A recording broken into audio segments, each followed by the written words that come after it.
But look at the roots. This root trainer's done really well. It's given them some really nice roots. The sun is finally shining. The days and nights are getting much warmer, so it's a great time to now start planting all those April seeds. I spent much of yesterday going through all of my seed packets to see what could be sown in April, and in reality almost all of these can be sown in April, so let's dive straight in and see what we can grow. Starting off strong, I'm going to sow these carrots. Now I've never had much luck with carrots, but I saw yesterday someone planted them in these egg cups and then put these straight into a nice sandy soil, and it seemed to work really well for them, so I'm going to try and do the same. Of compost into here.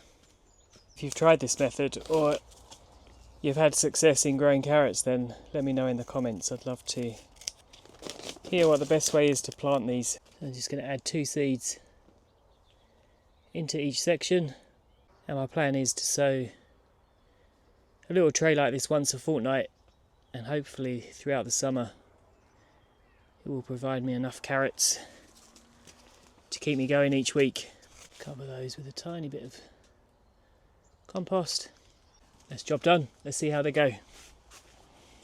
When I constructed this bed last year, I said I want it to be full of either sunflowers or sweet corn. So today I'm going to start sowing the sweet corn that's going to go in this bed. Now I was thinking of direct sowing it, but in reality I don't think that's going to work. Either the rats are going to get it, or mice are going to get it, or slugs are going to get it. So I'm going to plant up as many of these as I can, and then hopefully in a few weeks time, or probably a couple of months time, they'll be big enough to add into this bed, and by, I don't know, June, July, August, we should have nice tall sweet corn growing.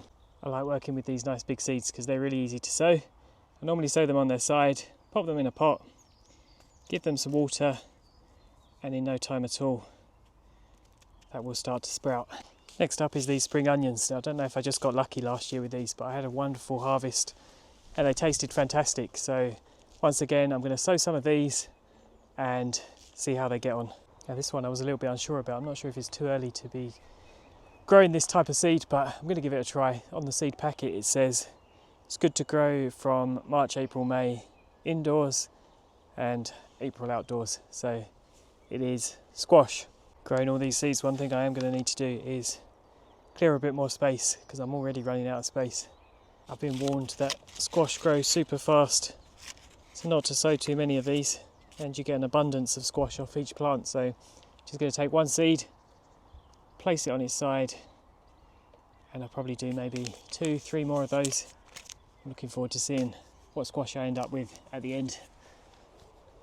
Anyone who was here last year will know how hard I tried to grow this seed, but it was far too late. It ended up dying and I was really disappointed. So this year I'm going to start early, and I think it might be actually a little bit too early because it says between May, well, it says to sow in May, but I'm going to give it a try now in April, and that is the pumpkins. I think if I start them off indoors inside the polytunnel, they should be fine. It's just whether they last that long, because we don't really want them until October, November time.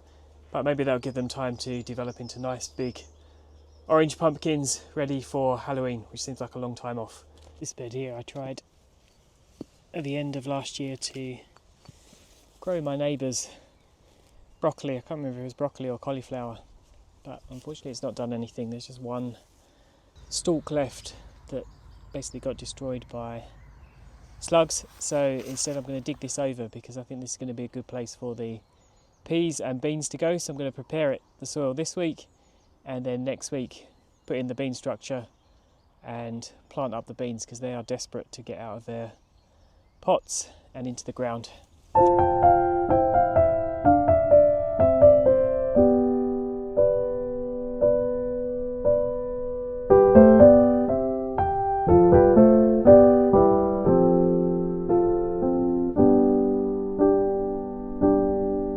Still managing to find potatoes in that bed from last year. Probably should have left them in the ground. They would have sprouted again because it's already got some roots coming on it. But anyway, that's dug up. That's ready for the beans to go in. I'm just going to clear out a bit of that grass. I need to trim the edges. These beans are absolutely crying out to be set free, but look at the roots. This root trainer's done really well. It's given them some really nice roots. So I need to get them in the ground. There's a slug in there. Let's get rid of that. I need to get them in the ground as soon as possible. I'm not sure how much longer they're going to survive in there. And then if we go and take a look at the peas,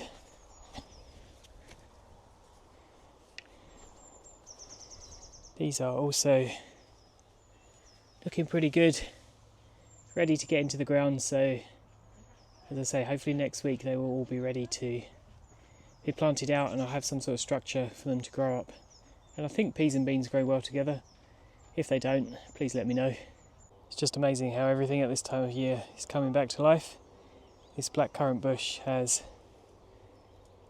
come right back and they're beginning to get some buds on it, which look great. So that's going to be really healthy going into spring, summer.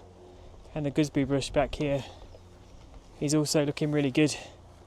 Looking forward to harvesting some gooseberries, one of my favourites again. I did plan on sowing some more spinach today, but looking at last year's spinach, it's in really good condition. So I think I'm just going to stick with these two, or these three actually, because there's one over there.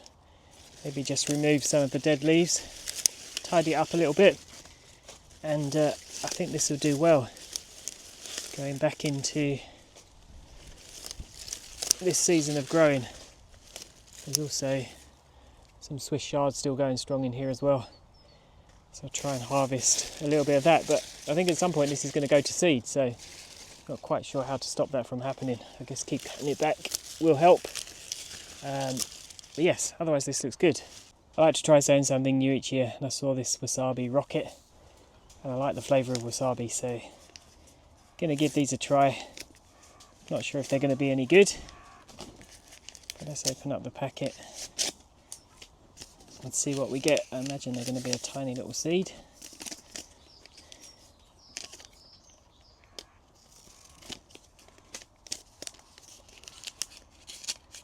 Yep. I'm not going to sow too many of these. Got one little pot and just do a very light sowing like that, and I'll let you know how these get on and hopefully see what they taste like if, or I should say when, they grow. One last seed to sow from me today, and that is the sunflower. I'm going to be sowing this giant variety, so hopefully these can get up to about 9 feet tall, I think. So I'm going to go for the world record here, and I've got 2 pint glasses, put 1 seed in each. Hopefully that will give them a chance to grow nice big roots and then keep those well watered, and let's wait and see what happens. If you've made it this far, thank you so much for watching. If you've enjoyed seeing the seeds being sown, then don't forget to hit subscribe, and I'll be showing you how they develop over the next few months. But otherwise, have an amazing week, and I look forward to seeing you all again very soon. Take care, bye.